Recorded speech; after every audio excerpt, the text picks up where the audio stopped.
আৰু মোৰ এটা প্ৰশ্ন ইয়াতে আছে যে যদি ডিম্পু বৰুৱাৰ ইউটিউব চেনেল বা ইনষ্টাগ্ৰাম তেওঁৰ যদি পেজ নাথাকিলে হয় তেওঁ অসমৰ ৰাইজৰ কাৰণে কি কৰিছে মোৰ প্ৰশ্নটো সেইটো প্ৰথম প্ৰশ্ন আৰু অস্তিত্বটো কি without the YouTube channel without the Instagram without the Facebook page মই ডিম্পু বৰুৱাৰ অস্তিত্বত এটা প্ৰশ্ন ইয়াতে কৰিবলৈ বিচাৰিম যে without Facebook without Instagram without YouTube what is the ground reality check of Dimpu Baruah last এটা কথা এটা মই এড কৰিব বিচাৰিছো ইয়াতে ডিম্পু বৰুৱাই কিছুদিন আগতে আমাৰ অসমৰ মুখ্যমন্ত্ৰী হিমন্ত বিশ্ব শৰ্মা ডাঙৰীয়াৰ এটা ইণ্টাৰভিউ লৈছিল মই ইয়াত এটা প্ৰশ্ন সুধিব বিচাৰিছো অসমৰ ৰাইজক সুধিব বিচাৰিছো ডিম্পু বৰুৱাৰ ওচৰত মাছ কমিউনিকেশ্যনৰ ডিগ্ৰী আছে নেকি ডিম্পু বৰুৱা কোনোবা জাৰ্নেলিষ্ট হয় নেকি ডিম্পু বৰুৱা কোনোবা মিডিয়া পাৰ্চন হয় নেকি Dimpu Baruah fourth pillar of democracy হয় নেকি কোনো নহয় ডিম্পু বৰুৱা এজন কেৱল মাত্ৰ ব্লগাৰ হয় যদি ডিম্পু বৰুৱাই অসমৰ মুখ্যমন্ত্ৰীৰ ইণ্টাৰভিউ ল'ব লাগে তেনেহ'লে অসমৰ মিডিয়াই কি কৰি আছে আমাৰ কিহৰ প্ৰয়োজন আছে অসমৰ মিডিয়াই কি অকল এই হুকুৰালীৰ ইণ্টাৰভিউ ল'বৰ কাৰণে আমাক দৰকাৰ আছে নেকি অসমৰ মিডিয়াৰ নে ফ'ৰ্থ পিলাৰ অফ ডেমক্ৰেচিৰ প্ৰয়োজন কিহৰ আছে যদি এজন ব্লগাৰে গৈ কিনে CM-ৰ ইণ্টাৰভিউ ল'ব লাগে মোৰ এইটো প্ৰশ্ন অসমৰ ৰাইজৰ কাৰণে আৰু মোৰ এটা প্ৰশ্ন ইয়াতে আছে যে যদি ডিম্পু বৰুৱাৰ ইউটিউব চেনেল বা ইনষ্টাগ্ৰাম তেওঁৰ যদি পেজ নাথাকিলে হয় তেওঁ অসমৰ ৰাইজৰ কাৰণে কি কৰিছে মোৰ প্ৰশ্নটো সেইটো প্ৰথম প্ৰশ্ন আৰু অস্তিত্বটো কি without the YouTube channel without the Instagram without the Facebook page মই ডিম্পু বৰুৱাৰ অস্তিত্বত এটা প্ৰশ্ন ইয়াতে কৰিবলৈ বিচাৰিম যে without Facebook without Instagram without YouTube what is the ground reality check of Dimpu Baruah যিটো আমাৰ মানুহে আজিৰ ডেটত এতিয়া সমালোচনালৈ তেওঁলোকে টানি আনিছে আৰু মোৰ কথাটো ক'ত মোৰ পইণ্টটো ক'ত ভুল আছিলে যে মই যিখিনি কথা কৈছো হোৱাট এভাৰ আই ছেড মই যিখিনি কথা কৈছো সেই কথাখিনি মই অকল তেওঁৰ ভিডিঅ' দেখা পাই কোৱা কথা মই তেওঁৰ ভিডিঅ' যিখিনি দেখিছো তেওঁ ভিডিঅ'ত যিখিনি কাম কৰি আছে সেই ভিডিঅ'খিনি কোৱাওঁতে মানুহে মোক কি কাৰণে বেয়া পাইছে আৰু অসমৰ ছাত্ৰ সমাজ বা অসমৰ জনগণৰ কাৰণে যেনেকে সময় গগৈৰ দৰে আমাৰ ইউটিউবাৰবিলাকে কাম কৰি গৈ আছে তেনেহ'লে তেওঁলোকে কিয় কাম কৰিব পৰা নাই আৰু মই অস্তিত্বত ইয়াতে এটা প্ৰশ্ন কৰিবলৈ বিচাৰিম যে অকল প্ৰমোচনৰ পইচা দি যিখিনি কাম কৰি আছে ইয়াতে অস্তিত্বটো ক'ত just let me know' without YouTube without Instagram without Facebook who knows Dimpu Barua মই এটা কথা কৈ আছো আজি আমি সাৰিস্কা নেশ্যনেল পাৰ্কৰ কথা জানো সাৰিস্কা নেশ্যনেল পাৰ্ক যোনটো আমাৰ ৰাজস্থানত আছে সাৰিস্কা নেশ্যনেল পাৰ্কত যেতিয়া মাইনিং চলিছিলে তেতিয়া তাতে গোটেই কমিউনিটিটোৱে মাইনিং ৰখাবৰ কাৰণে তাতে তেওঁলোকে দেহে কেহে লাগিছিলে আজি এনেকুৱা কিছুমান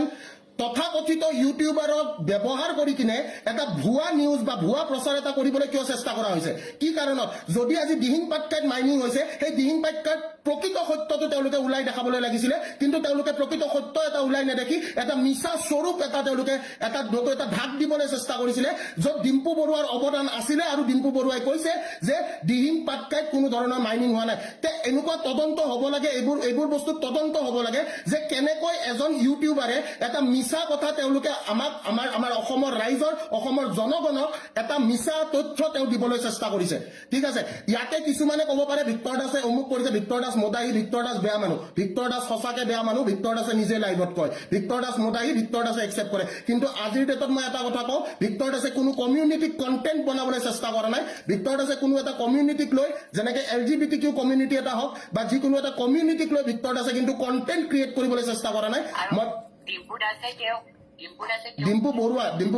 ডিম্পু বৰুৱা ओके सॉरी हाँ डिम्पू बरुआ পিছৰা কমিউনিটিক টোটেলি ঠাট্টা সুৰেৰে বহুত বেয়াকৈ ঠাট্টা কৰিছে এইটো হাঁহিছে আৰু প্লাছ তেওঁ যদি ইমান ভিডিঅ'টো ধুনীয়াকৈ বনাইছিলে সেইটো ভিডিঅ' তো তেওঁ এটা কাম কৰক তেওঁ যিনকে যদি তেওঁ ট্ৰান্সলেট দেখা পাইছিলে তাত তেওঁ ক্ষমতা আছে নেকি এজন জব দিবৰ কাৰণে এক্সেক্টলি মই ইয়াতে ক'ব বিচাৰিম যে কি যোনখিনি একদম ৰাইট পইণ্টত কথা কৈছে ইয়াতে সুমনে যে যদি আপুনি ট্ৰান্সজেণ্ডাৰখিনিৰ প্ৰতি আপোনাৰ ইমানে দৰদ তেনেহ'লে আপুনি এটা কাম কৰক আপোনাৰতো হিমন্ত বিশ্ব শৰ্মাৰ লগত খুবেই ভাল আমি যিহেতু দেখিছো কাৰণ আপুনি গৈ কিনে তাতে আপুনি কি কৰিছে আপুনি তাতে যায় আপুনি আৰামছে তাতে বঢ়িয়াকে এটা ভিডিঅ' পডকাষ্ট এটা কৰিছে আপুনি এটা কাম কৰক আপুনি ট্ৰান্সজেণ্ডাৰ কমিউনিটিৰ কাৰণে আমাৰ মাননীয় মুখ্যমন্ত্ৰী হিমন্ত বিশ্ব শৰ্মা ডাঙৰীয়াই কি কৰি আছে সেইখিনি বস্তু আমাক দেখাই দিয়ক আৰু ঠিক আছে তেওঁ যে ইমানখিনি কৰিব নোৱাৰে তেওঁক আৰু এটা মই ৰিকুৱেষ্ট কৰোঁ তেওঁ যদি ইমানে যদি ট্ৰান্সজেণ্ডাৰৰ ওপৰত ভিডিঅ' বনাম বুলি ভাবিছে তেওঁ ধুনীয়াকৈ ট্ৰান্সজেণ্ডাৰ এখন পঢ়ি পেলাই সেইটোৰ ওপৰত ভালকৈ এটা চেক্সিডাইজ হিচাপে এটা ভিডিঅ' বনাই দিয়ক তেওঁ যদি ইমান যদি ট্ৰান্সজেণ্ডাৰ কমিউনিটিৰ ওপৰত যদি তেওঁ ভিডিঅ' বনাব মন গৈছে তেওঁ যোনবিলাকে সেইটো চেঞ্চিটাইজ এতিয়ালৈকে গমেই পোৱা নাই যে ট্ৰান্সজেণ্ডাৰ এখন কি বস্তু হয় সেইখন তেওঁ ভালকৈ পঢ়ি পেলাই সেইটোৰ ওপৰত তেওঁ এটা ভাল টপিকত ভিডিঅ' বনাই আপলোড কৰি দিয়ক তেওঁ যদি ইমানে যদি বনাব মন গৈছিলে সেইটো মই এটা কথা ক'ব বিচাৰিছো বেয়া নাপালে সেইটো টপিকত ডিম্পু বৰুৱাই ভিডিঅ' নবনাই কাৰণ সেইটো টপিকত ডিম্পু বৰুৱাই পইচা নাপায় নাই এইটো একদম প্ৰকৃত সত্য এটাৰ ওপৰত যে মনোজে যিটো কথা কৈছে এটা প্ৰকৃত সত্য মই ইয়াতে উদঙাবলৈ চেষ্টা কৰিম যে মই কৈছিলো যে ডিম্পু বৰুৱাই পইচা দিলে পেটিকটো বেচিব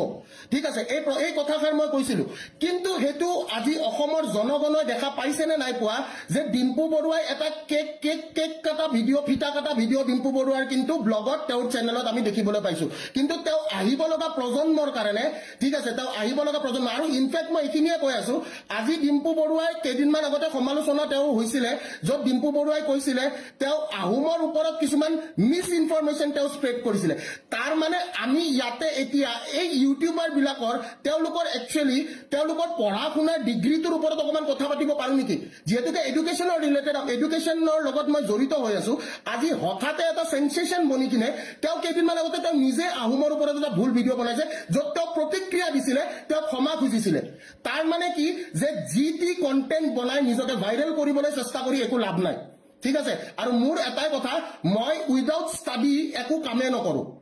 এটা কথাই মই কৈ দিলো আজিৰ ডেটত ভিক্টৰ দাসে যদি ভিক্টৰ দাস হয় ভিক্টৰ দাসে কাকো জখলা বনাই ভিক্টৰ দাস উঠা নাই বা ভিক্টৰ দাসে এটাই কথা যে ভিক্টৰ দাসে সঁচা কথা কয় সঁচা কথা ক'বলৈ ভয় নকৰে আৰু এইটো অসমৰ জনগণে দেখি আহিছে কাৰণ মৃত্যুক ভয় নকৰা মানুহ মই এইখিনিয়ে কথা ক'লো মৃত্যুক মই ভয় নকৰো আৰু এই যিখিনি আমাৰ পলিটিচিয়ানছে যোনখিনি ইউটিউবাৰক ব্যৱহাৰ কৰি আছে আৰু তেওঁলোকে ব্যৱহাৰ হ'বলৈ দি আছে যদি 2 টকাৰ কাৰণে তেওঁলোকে অসমৰ জনগণৰ লগত খেলিবলৈ লৈছে মোৰ প্ৰশ্নটো হৈছে অসমৰ জনগণে তেওঁলোকক কেনেকৈ এটা ৰিয়েল হিৰো বুলি ভাবিব লৈছে